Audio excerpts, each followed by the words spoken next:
So, hello, soon to be chartered accountants. I hope you are doing absolutely amazing. तो guys हमारे theoretical subject के जितने भी strategy videos available है उसमें हमेशा एक कमेंट आता है कि भैया आप न्यूमेरिकल पढ़ाते हो, आपकी न्यूमेरिकल सब्जेक्ट में इतना अच्छा स्कोर है इंटर फाइनल दोनों लेवल पे, तो आप न्यूमेरिकल का स्ट्रैटेजी वीडियो बना दो ना। तो दोस्त उसी लिए हम ये वीडियो बना रहे हैं जिस पर अपन 5 ऐसे स्ट्रैटेजीज डिस्कस करेंगे जिससे even I was able to and you will be able to score 70-80+ in all numerical subjects whether inter और वेदर फाइनल। ठीक है, अगर आप चैनल पे नए हो तो आप रुक के स्कोर्स देख सकते हो। मुझे अगर हाईलाइट करके बताना हो तो दोस्त देखिए, यहाँ पे हमारा एडवांस अकाउंटिंग में 92 थे एंड यहाँ पे एसएफएम में 87 थे। अब देख अच्छे स्कोर्स बताने में मजा ही लगाता है, बाकी तुम देख लो रुक के स्कोर्स। ठीक है, चलो अपन डिस्कस करते हैं। एंड दोस्त देख न्यूमेरिकल का फायदा क्या होता है, देख ये समझने की कोशिश करना। देख दोस्त न्यूमेरिकल में ना तुम इजीली 70-80-90 लेके आ सकते हो। ठीक है, एंड एक बार के लिए अगर तुम्हारा थ्योरी में 50 रह जाए चलता है, थ्योरी में 50 ले आओगे तुम्हारा काम हो जाएगा, लेकिन न्यूमेरिकल में 70-80-90 लेके आओगे तो रैंक आने का चांस भी बढ़ जाता है। एंड दोस्त अगर न्यूमेरिकल में तुम इतना नहीं लेके आए, इतना टारगेट नहीं कर रहे, तो मेरे ख्याल से तुम थोड़ी सी नाइंसाफी कर रहे हो अपनी प्रिपरेशन के साथ में। ठीक है, यही तुम्हारा एग्रेड बनाता है, यही तुम्हें रैंक ले आते हैं। तो दोस्त इसमें इतना टारगेट होना चाहिए। एंड ट्रस्ट मी, उस टाइम पे एमसीक्यूज भी नहीं होते थे मेरे टाइम पे, तो तब भी इतने स्कोर्स आ गए। तो तुम यही स्ट्रैटेजी से 80-90+ भी जा सकते हो ईजिली। ठीक है, चलो स्टार्ट करते हैं।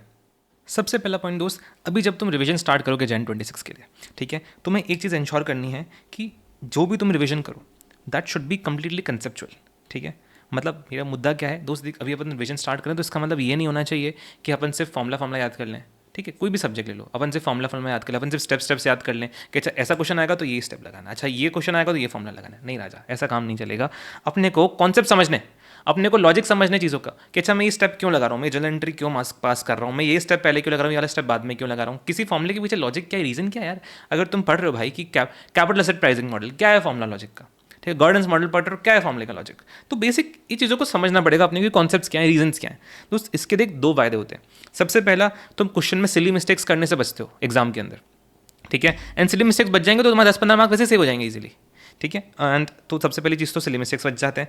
दूसरा, इससे हमारे अगर क्वेश्चन में कोई डिफिकल्ट एडजस्टमेंट्स आ जाते हैं, ठीक है, अगर डिफिकल्ट एडजस्टमेंट आएंगे तो you'll be able to tackle them very well because of conceptual clarity. होता क्या, अगर क्वेश्चन डिफिकल्ट आता है ना, एडजस्टमेंट डिफिकल्ट आता है तो बच्चा परेशान कहाँ हो जाता है, वो समझ नहीं पाता है जस्ट मैं ट्रीटमेंट क्या करूँ। ठीक है, एंड तुम देखोगे न्यू स्कीम के अंदर मुद्दा है, हर बार कुछ ना कुछ नया पॉइंट आता ही है हर क्वेश्चन के अंदर। ठीक है, कुछ ना कुछ मॉडिफिकेशन होता ही है, तो वहाँ बच्चा कंफ्यूज कर जाता है कि क्या करना है इसका ट्रीटमेंट।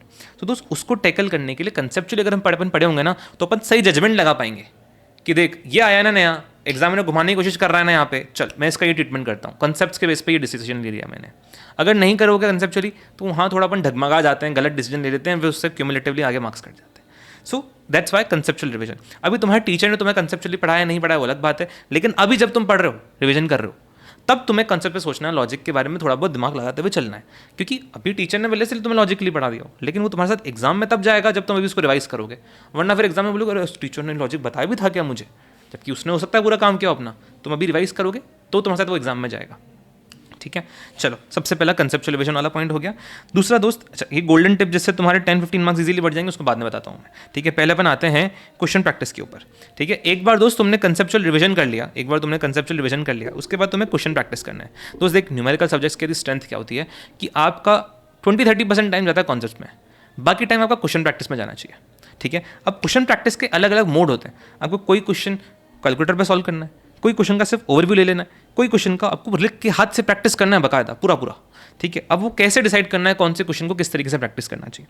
ठीक है, तो देख कुछ छोटे छोटे क्वेश्चन रहते हैं। ठीक है, कुछ छोटे छोटे क्वेश्चन रहते हैं, उनको आप सिर्फ कैलसी में निपटा सकते हो। जैसे किसी छोटे से क्वेश्चन की जनरल एंट्री मानिए 2 एंट्री आए बस यार, ठीक है, कर लो, कैलसी में निपटा लो।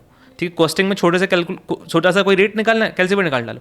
लेवरेज निकालना है छोटा सा, आपको दे रखा है लेवरेज का डेटा है, परसेंटेज चेंज इन सेल्स दे रखा है, परसेंटेज चेंज इन ईवीआईटी निकाला, कैलसी पे निकाल खत्म करो। ठीक है, इनको तुम करोगे क्या अभी कॉपी में यार, टाइम वेस्ट फालतू का। ठीक है, इनको कैलसी पे लेकर खत्म करो।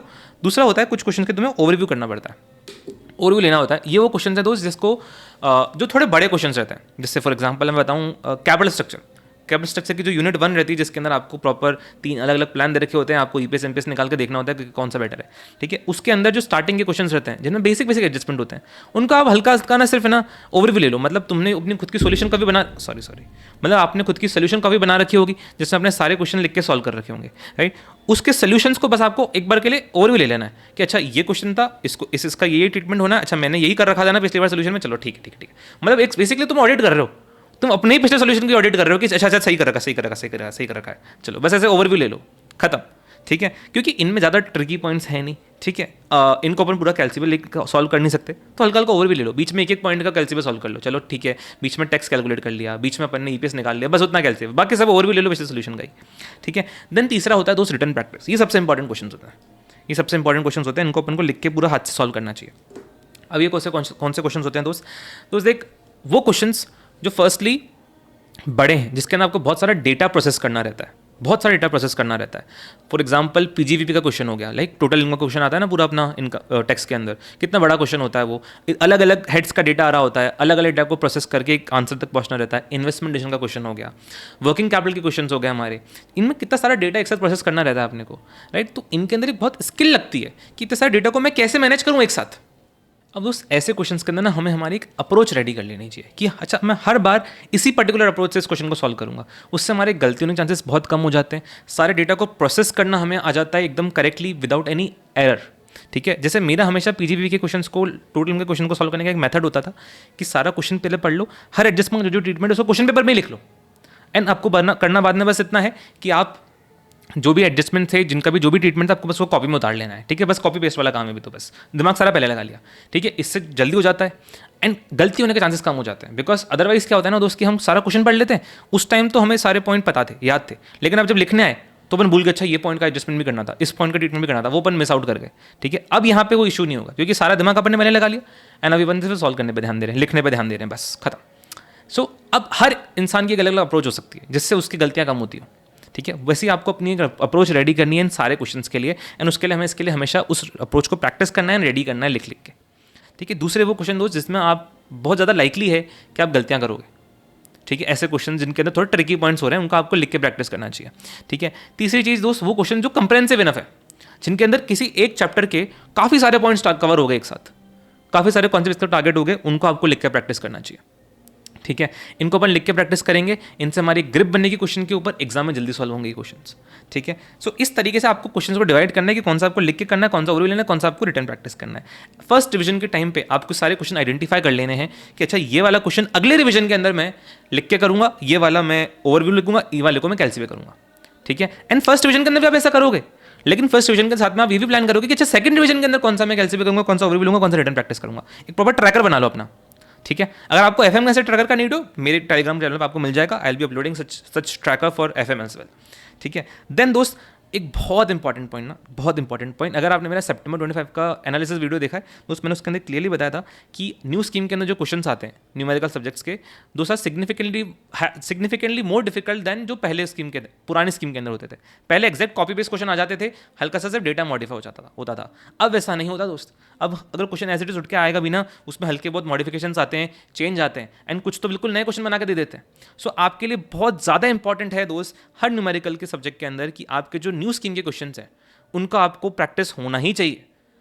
आई डोंट नो आपकी टीचर ने आपको क्वेश्चन बैंक में कराया है नहीं कराया है, आपके बैच में कवर हुआ था नहीं हुआ था, बट आपको अभी न्यू स्कीम क्वेश्चंस को प्रैक्टिस करना ही है, बिकॉज वन दोस्त will help you train you on the more difficult questions of the level of new scheme questions, and two उनके थ्रू आपको बहुत नए कॉन्सेप्ट सीखने मिलेंगे क्योंकि उनके अंदर new scheme, new concepts, new points target होते हैं जिनको प्रैक्टिस करना इंपॉर्टेंट है दोस्त, वरना एग्जाम में डायरेक्टली टपक गए वो तो थोड़ा मुश्किल हो जाएगा हमारे लिए, ठीक है। So, अगर आपके क्वेश्चन बैंक में ऑलरेडी ऐसे क्वेश्चंस कवर्ड नहीं है तो make sure you do them somehow.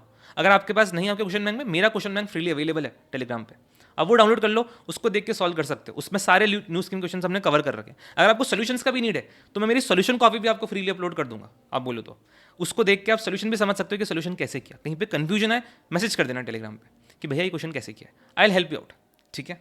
So make sure you do that, very important. इसके साथ में दोस्त एमसीक्यू की प्रैक्टिस, ठीक है। क्यों बोल रहा हूँ मैं दोस्त, देख दोस्त एमसीक्यूज के अंदर थोड़ी अलग स्किल इन्वॉल्व होती है जैसे डिस्क्रिप्टिव के अंदर होती है। डिस्क्रिप्टिव के अंदर आपको थोड़ा टाइम ज़्यादा होता है, थोड़े लेंदी होते हैं, डिस्क्रिप्टिव टाइम ज़्यादा लगता है। एमसीक्यूज के अंदर we are expected to solve them little more quickly, हमें थोड़े शॉर्टकट टेक्निक्स अप्लाई करनी रहती है, ठीक है, थोड़ा जल्दी आंसर तक पहुंचना रहता है, ठीक है। That's what we need in MCQs. अगर अपन ने एमसीक्यू भी उतना टाइम देते जितना डिस्क्रिप्टिव में दिया है तो सेंस ही नहीं बनेगा, क्योंकि डिस्क्रिप्टिव वैसे ही लेंदी है, एमसीक्यूज में टाइम सेव करना होता है, तो उसके लिए हमें दोस्त एमसीक्यू की प्रैक्टिस करनी चाहिए। एंड एमसीक्यूज अब little more conceptual, little more trickier in today's new scheme than the descriptive one, specially taxation के पेपर्स की जो मैं बात करूँ तो इनकी आपको प्रैक्टिस करनी चाहिए। डोंट थिंक कि आपकी डिस्क्रिप्टिव की तैयारी होगी तो आपका एमसीक्यूज की भी हो गई, आपको एमसीक्यूज की तैयारी अलग से करनी चाहिए। ये आपको मॉक टेस्ट में भी बैठ के देना है, एंड ऑल न्यूमेरिकल सब्जेक्ट्स के अंदर आपको साथ साथ जब आप रिविजन करोगे, जब आप क्वेश्चंस की प्रैक्टिस करोगे, साथ साथ में आपको एमसीक्यूज भी प्रैक्टिस करना है। चैप्टर वाइज आपको एमसीक्यूज प्रैक्टिस करना है। अगर आप लास्ट के लिए छोड़ोगे तो वो छूट ही जाएंगे, फिर वो बहुत ज़्यादा टाइम आपको बहुत सिग्निफिकेंट लगेगा। अरे यार हमें को एडवांस अकाउंट्स एफएम के भी एमसीक्यूज भी करने, 2 दिन एफएम के हो गए, 2 दिन एडवांस अकाउंट्स हो गए, टाइम ही नहीं, मैं तो छोड़ रहा हूँ। साथ साथ करते चलोगे तो आधे आधे पौन घंटे में निकलते चलेंगे, ठीक है। एंड वही अगर आप हमारा क्वेश्चन बैंक डाउनलोड करोगे, उसमें चैप्टर वाइज अपन ने एमसीक्यूज बाइफरकेट करके हैं, चैप्टर वाइज हर चैप्टर के साथ में उसके एमसीक्यूज भी हैं, सारे ऐसे ही एमसीक्यूज उसमें अभी तक के अवेलेबल है। So that will help you prepare very well. कहीं अटको तो मैसेज कर देना, ठीक है। चलो ये हो गया हमारा थर्ड पॉइंट, क्वेश्चन प्रैक्टिस, ठीक है। अभी अपन आते हैं क्वेश्चन मार्किंग की तरफ, ठीक है। अब आपको क्या करना होता है ना एमसीक्यूज न्यूमेरिकल के अंदर, आपको हर रिवीजन के अंदर अगले रिवीजन का टाइम कम करना है। ऑब्वियसली हो तो तुम्हें पता ही है कि पहला रिवीजन तुम 7 दिन में कर रहे हो, अगला रिवीजन तुम 3.5 दिन में करोगे, तुम्हें क्वेश्चन का टाइम कम, तुम्हें रिवीजन का टाइम कम करना होता है। वो कैसे करोगे? दोस्त क्वेश्चन की प्रैक्टिस इस बार अपने जितने नंबर ऑफ क्वेश्चंस करे थे सॉल्व, अगली बार अपन उतने सॉल्व नहीं करेंगे। हमें क्वेश्चंस की मार्किंग करते हुए चलनी है। हमारे पास क्वेश्चंस का एक ट्रैकर होना चाहिए कि अच्छा मेरे क्वेश्चन बैंक में अगर लेवरेज के अंदर 56 के आसपास क्वेश्चन है, ठीक है, तो 1 to 56 में आपकी मार्किंग होनी चाहिए कि इस बार मैंने क्वेश्चन 1 को कैलसी पे किया था, अगली बार मैं क्वेश्चन 1 देखूंगा ही नहीं अगली बार मैं क्वेश्चन 1, क्योंकि बहुत सिंपल था, नहीं गलती कुछ भी नहीं, बहुत सिंपल सा, अगली बार नहीं करूंगा मैं, ठीक है। तो आपको हर बार मार्किंग करनी है कि अच्छा मुझे अगली बार कौन से क्वेश्चन प्रैक्टिस करने हैं, हर बार आपको ये मार्किंग करनी है। फर्स्ट डिवीजन में मार्किंग करनी है कि सेकंड में कौन सा करोगे, सेकंड में करनी है कि थर्ड में कौन सा करोगे, थर्ड में डिवीजन मार्किंग करनी है कि एग्जाम में कौन सा करोगे, उससे हमारा टाइम कम होगा, ठीक है। तो आपको क्वेश्चन की मार्किंग करनी है हर एक क्वेश्चन के लिए, ठीक है। आपको क्या लिखना है कि कौन से क्वेश्चन आपको मार्क करने सबसे पहले तो जिनमें आपने मिस्टेक करी थी अभी, ठीक है, जिनको आपने करते टाइम कुछ गलती कर दी, वो आपको मार्क कर लेना कि अगली बार वापस से सॉल्व करूंगा, क्योंकि वापस चांस है कि इसमें गलती हो जाएगी। दूसरा, आपको ऐसे क्वेश्चन मार्क करना जो थोड़ा कंप्रेहेंसिव इनफ है, जैसे मल्टीपल कॉन्सेप्ट एक साथ टारगेट हो गए, तो इन क्वेश्चन की अगर प्रैक्टिस करोगे तो आपके 2-3 कॉन्सेप्ट एक साथ प्रैक्टिस हो जाएंगे। तीसरा, आपको वो क्वेश्चन मार्क करना है दोस्त जिनको प्रैक्टिस करना is very important to understand the concepts, to understand some concepts. For example, अगर आपने ना लेट्स से रिसीव फैक्टरिंग के क्वेश्चन अगर आपने लिख के प्रैक्टिस नहीं करे तो आपको फैक्टरिंग के कॉन्सेप्ट समझेगा नहीं, थोड़ा धुंधला धुंधला रहेगा दिमाग में। उनका क्वेश्चन एक बार लिख के कर लोगे ना तो मस्त चमक जाएगा वो एकदम से। एंड दोस्त वो वाले क्वेश्चंस जो भी अपन ने स्टार्टिंग में डिस्कस करे थे, जिनके अंदर हमारी एक अप्रोच रेडी होनी चाहिए, जिनमें बहुत सारा डेटा प्रोसेस करना रहता है, राइट। ऐसे भी कुछ क्वेश्चंस आपको हमेशा हर रिवीजन के अंदर इनके कुछ ना कुछ नंबर ऑफ क्वेश्चंस आपको लिख के प्रैक्टिस करनी चाहिए, तभी उस अप्रोच के ऊपर कंफर्ट आएगा, वो अप्रोच हमारी और स्ट्रांग होती जाएगी। जैसे फॉर एग्जाम्पल पीजीबी का क्वेश्चन है, तो पीजीबी के क्वेश्चन को, टोटल इनके क्वेश्चन को आपने लेट्स से पहली रिवीजन में 4 क्वेश्चन लिख के प्रैक्टिस करे थे, नेक्स्ट रिवीजन में लेट्स से 2 ही कर रहे हो, लेकिन एग्जाम में घुसने से पहले एटलीस्ट 1 लिख के आपको हाथ से प्रैक्टिस करना ही है। क्योंकि दोस्त ये वो क्वेश्चन है ना जिनके ऊपर अगर हमने लिख के प्रैक्टिस नहीं करी ना, हमारा ग्रिप नहीं बनेगा, एग्जाम में हाथ ही नहीं चलेगा इनके ऊपर हमारा। ये दिखे लगाएंगे हम इनको एग्जाम में, लेकिन फिर भी सॉल्व नहीं कर पाएंगे, समझेगा नहीं ये पहले क्या करूँ बाद में क्या करूँ। इसलिए इनकी ना आदत होनी चाहिए, ग्रिप बननी चाहिए, वो एग्जाम से पहले लिख के जाएंगे ना एक बार तो आ जाएगी। तो इस टाइप के क्वेश्चंस आपको हर बार मार्क कर लेने की अगली बार मैं सॉल्व करूंगा। एंड ये भी मार्क करना है कौन सा लिख के करोगे, कौन सा कैलसी पे करोगे, कौन सा ओवरव्यू लोगे अगली बार, ठीक है। ट्रैकर अगर आपको चाहिए एफएम के लिए वो मैं आपको दे दूंगा कि एफएम का आपका पर सब्जेक्ट हर एक मेरे क्वेश्चन बैंक के हिसाब से ये क्वेश्चन हर चैप्टर में है, आपको अगली बार कौन कौन सा करना है ट्रैकर वो आपको मिल जाएगा, ठीक है। लास्ट दोस्त mock test is very important दोस्त। मॉक टेस्ट देते हैं ना दोस्तों, हमें मालूम पड़ता है कि हम कहाँ सिली मिस्टेक्स कर रहे हैं, ठीक है। हमारी एक स्ट्रैटेजी बनती है कि अच्छा मैं पहले कॉन्सेप्ट मैं एग्जाम का जो मेरा 15 मिनट्स का रिवीजन पीरियड रहता है, रिवीजन क्या 15 मिनट्स का हमारा एग्जाम का जो क्वेश्चन पेपर रीडिंग टाइम रहता है, ठीक है, उसको कैसे यूटिलाइज करना है, कौन से क्वेश्चंस को मुझे सीक्वेंस मेरा क्या रहना चाहिए। एक एग्जाम स्ट्रेटजी बनने में हेल्प होती है मॉक टेस्ट से, कंफर्ट आता है, लिखने की आदत बनती है। तो मॉक टेस्ट अपन को देना है हर सब्जेक्ट, हर न्यूमेरिकल सब्जेक्ट का एटलीस्ट सी एंटर के अंदर मिनिमम एक तो हमें हर न्यूमेरिकल का देना ही देना है, ठीक है। अब दोस्त बोनस टिप के ऊपर आता हूँ, गोल्डन टिप, इससे तुम्हारे 10 से 15 मार्क्स हर पेपर में यूँ ही बढ़ जाएंगे, ठीक है। दोस्त देख मैं आपको बताता हूँ कि तुम्हारे अगर सब बच्चों को ना देख दोस्त, बच्चे सब पढ़ के जाते हैं, ठीक है, सबको कुछ सब्जेक्ट आता है, फिर भी कुछ के मार्क्स कम हो जाते हैं, कुछ के मार्क्स ज़्यादा आ जाते हैं। तुम पूछोगे बच्चों से कि कॉपी देख के बोलेंगे अरे ये भी गलत हो गया मेरा, इससे मार्क्स कट गया मेरे, अरे तुम्हें को आता था, इससे मार्क्स कैसे कट गया मेरे, ठीक है। तो ऐसे तुम्हें बच्चे मिलेंगे जिनको लगेगा कि यार ये तो आता था फिर भी मार्क्स कट गए। सो वो कैसे होता है, क्योंकि दोस्त सिली मिस्टेक्स हो जाती है। सिली मिस्टेक्स का सीन क्या होता है कि एग्जाम में आपको मालूम नहीं पड़ता आपने सिली मिस्टेक कमिट कर दी है, आप गलतियां करके आ गए हो, एंड उनके जैसे आपके 10 से 15 मार्क न्यूमेरिकल में यूं ही कट जाते हैं, क्योंकि एक तो क्यूमुलेटिव होते हैं एंड ऊपर से उन मिस्टेक्स के मार्क्स तो कट ही रहे हैं। सो इनको कट करने के लिए ना दोस्त हमारे लिए सबसे इंपॉर्टेंट चीज़ क्या है कि हम एक मिस्टेक कॉपी बनाते हुए चलें। मिस्टेक कॉपी हर न्यूमेरिकल सब्जेक्ट के लिए एक अलग अलग बनाते हुए चले। मैंने हमेशा बनाई है इंटर फाइनल दोनों लेवल पे। एंड ये मिस्टेक कॉपी आपके फर्स्ट डिवीजन से लेके आपके एग्जाम में घुसने से जस्ट पहले तक आपके साथ रहेगी। आपको हर बार पढ़ना है कि आपने कौन कौन से मिस्टेक्स कमिट करी थी, ठीक है। सो आप जब भी कोई मिस्टेक कमिट करो तो आप दो चीज़ें करो। सबसे पहले तो आप इवैल्यूएट करो कि आपने गलती क्यों करी। क्या ये गलती कंसेप्चुअल मिस्टेक थी, क्या आपको कंसेप्ट नहीं मालूम था इसलिए आपने गलती करी? क्या ये गलती इसलिए थी क्योंकि आपने क्वेश्चन को ढंग से इंटरप्रेट नहीं किया, आप नेग्लिजेंट थे क्वेश्चन रीड करते टाइम, ठीक है। क्या आपने जजमेंट सही नहीं लगाया कि नहीं आता था आपको कॉन्सेप्ट लेकिन आपने जजमेंट सही नहीं लगाया, या क्या ये एकदम बिल्कुल सिली मिस्टेक थी? जैसे एफएम के अंदर रहता है कि मल्टीपल कॉलम्स रहते हैं, ठीक है। इस मल्टीपल कॉलम्स रहते हैं, ठीक है, 3 कॉलम है। अब ये वाले को मुझे इससे मल्टीप्लाई करना था लेकिन मैंने गलती से ही मल्टीप्लाई कर लिया क्योंकि दोनों साथ में दिख रहे हैं, लग याद में साथ में मल्टीप्लाई कर लिया मैं दोनों को। सो ये सिली मिस्टेक है, ये बहुत बड़ी ब्लंडर मिस्टेक है, यानी हर बार होती है, काफ़ी कॉमनली होती है। फॉर्मूले में ऊपर प्लस आना था, नीचे माइनस आना था, मैंने ऊपर माइनस लगा दिया, नीचे प्लस लिख दिया, पता भी नहीं चला कि गलती करके आ गया अपन, ठीक है। सो अब ये सिली मिस्टेक्स है, इनको हमें हमेशा नोट डाउन करके हुए चलना है कि अच्छा दोस्त ये तू गलतियां बहुत कॉमनली करता है, जहां भी आपके सॉल्यूशन कॉपी वहां पे लिख लो कि ये गलती बहुत कॉमन है, बहुत कॉमन मिस्टेक है। एंड ये सारी मिस्टेक्स का आप एक रिकॉर्ड बनाते चलो। इस चैप्टर में मेरी 5 कॉमन मिस्टेक्स होती हैं, इस चैप्टर में मेरी 5 कॉमन मिस्टेक्स होती हैं। एंड हर बार आप इस मिस्टेक कॉपी को रिफ्रेश करोगे एंड हर बार उसको रेफर करोगे कि गलतियां एग्जाम में भी रेफर करके जाओगे ताकि एग्जाम में आपसे गलतियां नहीं हो जाए। जस्ट घुसने से पहले आप ही रेफर करोगे, ठीक है। इनफैक्ट मैं तो क्लास के अंदर एफएम में बताता वो चलता हूँ हर क्वेश्चन में कि यहाँ पे बच्चा ये गलती करता है, यहाँ पे बच्चा ये गलती, यहाँ पे बच्चा ये गलती करता है, वहीं पे लिखवा देते हैं बंदो ये कॉमन मिस्टेक है, तुम्हें भी करनी है, ठीक है। सो इससे तुम्हारे 10-15 मार्क्स इजीली बढ़ जाएंगे। सो दोस्त this were the points and I can very confidently say कि अगर आपने ये पॉइंट्स इंप्लीमेंट कर लिए you will be very well position to score 70-80+ in all your numerical subjects, be it inter और बीट फाइनल, ठीक है।